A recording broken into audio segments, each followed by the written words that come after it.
South वाला hero से ना कम लागतारा कि तोहरे के दिल हम देहबे करे जा तू तो बम लागतारा। सच बोले हैं। देखिए ये लखीसराय है, लखीसराय है ना सर। कहते हैं कि यहाँ के लोग फिल्म का ट्रेलर देखकर बता देते हैं कि किसका रोल कितना है, कि चमक हीरे की देखकर बता देते हैं कि कीमत कितना है। अरे गजब का कॉन्फिडेंस है इस लखीसराय वालों का। गाड़ी का टैंक देखकर बता देते हैं कि पेट्रोल कितना है। तो ये पावर है। इसलिए मैं आप सभी के लिए 2 लाइन कहना चाहूंगी। कहना है कि ऐ खुदा अपनी अदालत में मेरी ये जमानत रखना। बिल्कुल रहेगा। कहना है कि ऐ खुदा अपनी अदालत में मेरी ये जमानत रखना। हम कलाकार रहे ना रहे, लेकिन यहाँ के लोगों को हमेशा सलामत रखना। एक बार अपने आप के लिए जोरदार तालियां बजा लीजिए, है ना। सच्चे प्यार के लिए कुर्बान है ये लखीसराय, कि सच्चे प्यार के लिए कुर्बान है ये लखीसराय। अरे यारों का यार और दुश्मनों के लिए तलवार है ये लखीसराय। इसीलिए तो लोग दुनिया में कहते हैं कि बाप रे बाप कितना खतरनाक है ये लखीसराय। तो एक बार लखीसराय के नाम जोरदार तालियां होनी चाहिए, जोरदार तालियां। नहीं तो आप लोग अभी जितना ताली बजा रहे हैं ना बाबा, जितना इधर से तालियां बज रहे हैं, हमारे गांव में ना बुजुर्ग खैनी कूटने में इतनी तालियां बजा देते हैं। नहीं सच्ची बात बता रहा हूं। एक दफा की बात है, ऐसी कार्यक्रम चल रहा था, ज्यों ही बाबा गाना खत्म हुआ किसी ने ताली नहीं बजाई। बीच में एक चाचा बैठे थे, सिर्फ वही ताली बजाए। मैं खुश हो गया, बोला वाह चाचा आप कला को समझते हैं, कलाकारों का इज्जत करते हैं, ताली बजा रहे। इतने में चाचा खड़े हो गए, बोले रे ना हम कला समझते ना कलाकार को समझते, हम ताली थोड़े बजा रहे हैं, ससुरा खैनी कूट रहे हैं। तो एक बार खैनी समझकर ही जोरदार तालियां बजा दीजिए आप लोग, जोरदार तालियां। आइए नीलम जी।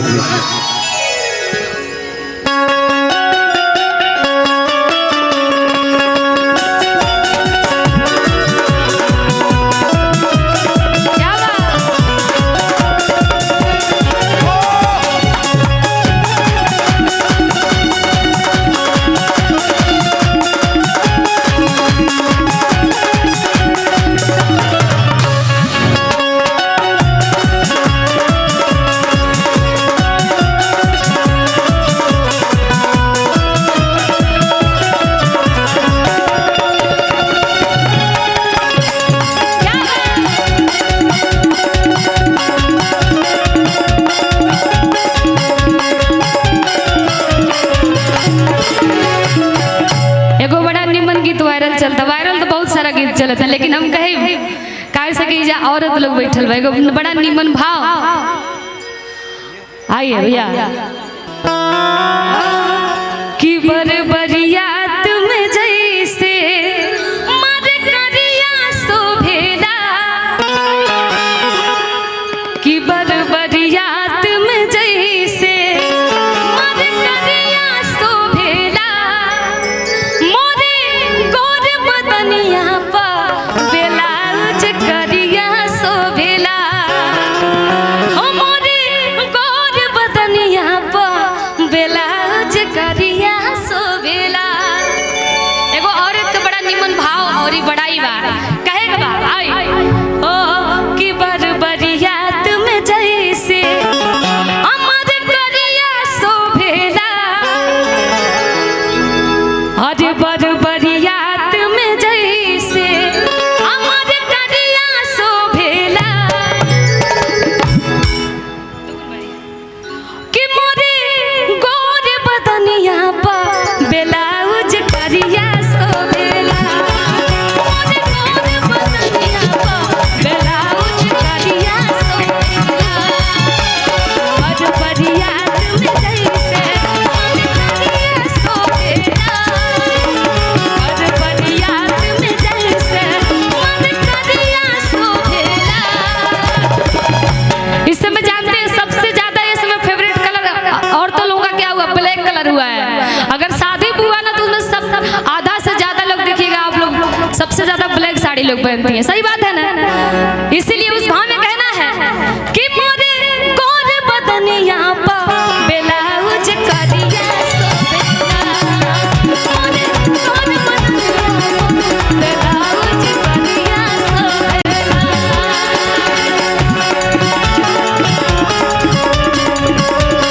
क्या बात? ओहो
कोई दाढ़ी और मुँह सब रखता।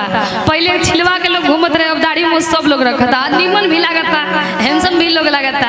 हाँ यही से कहेगा बाबा कि मोरे गोरे बदनिया पा ब्लाउज करिया सोहेला, मोरे गोरे बदनिया पा ब्लाउज करिया सोहेला, मोरे गोरे बदनिया पा ब्लाउज करिया सोहेला, मोरे गोरे बदनिया पा ब्लाउज करिया सोहेला, मोरे